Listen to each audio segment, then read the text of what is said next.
We're gonna keep this moving right along. Bring up your next comedian to the stage. Very funny. Give it up for Mr. Matty Roberts, everybody. Matty Roberts. Let him hear it. Keep it clapping.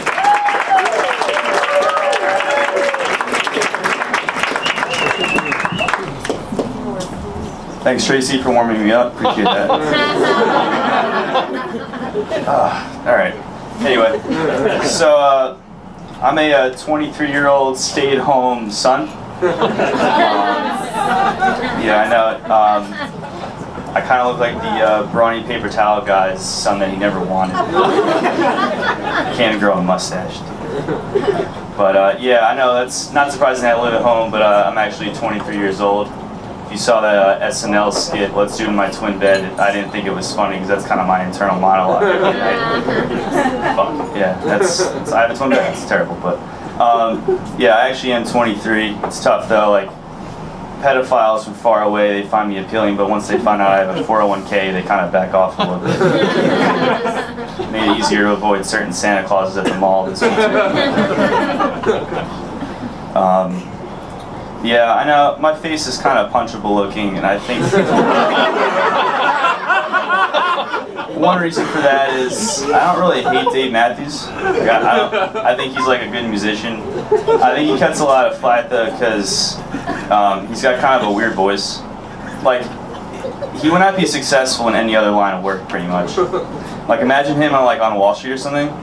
Like, his boss tells him to, get some reports in. Why, yes, sir, I'll be the proudest monkey you've ever seen. And then he'd just be like, listen, Matthews, and we're monkeying around. I don't care that DiCaprio did the fucking dance in Wolf of Wall Street. You can't do that here, honestly. But I think he'd be successful in, probably fast food would be the one place he'd be able to do something. Can't see his weird feet dancing behind the register. The other guy that'd be probably successful in fast food as opposed to anywhere else in life, the love child of Eddie Vedder and Dave Matthews himself, Scott Stapp from Creed. He'd probably work the drive-thru window. Our window's wide open. Please raise your window a little bit higher.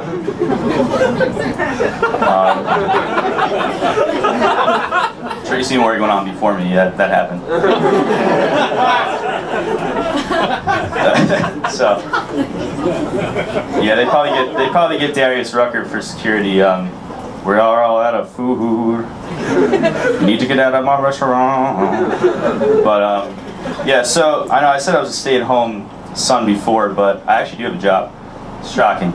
I work for a Japanese company. I won't tell you which one it is. It rhymes with Shmoyota. But I'm on vacation right now, which is why I was able to do this show, because I'm so busy living at home. But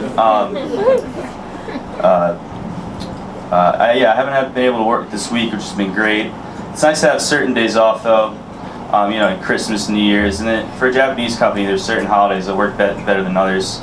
Like a few weeks ago, I was off, and I was really happy because it's really awkward to work on December 7th at a Japanese company.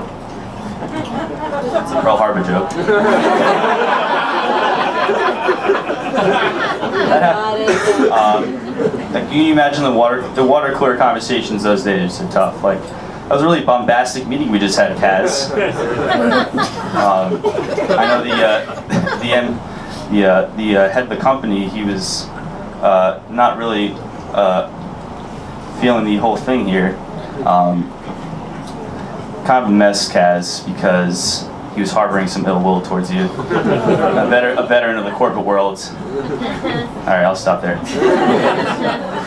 Speaking of Pearl Harbor, I was actually invited to a meeting. It was a diversity meeting, because when you see a walking saltine like myself, you think diversity in a Japanese company.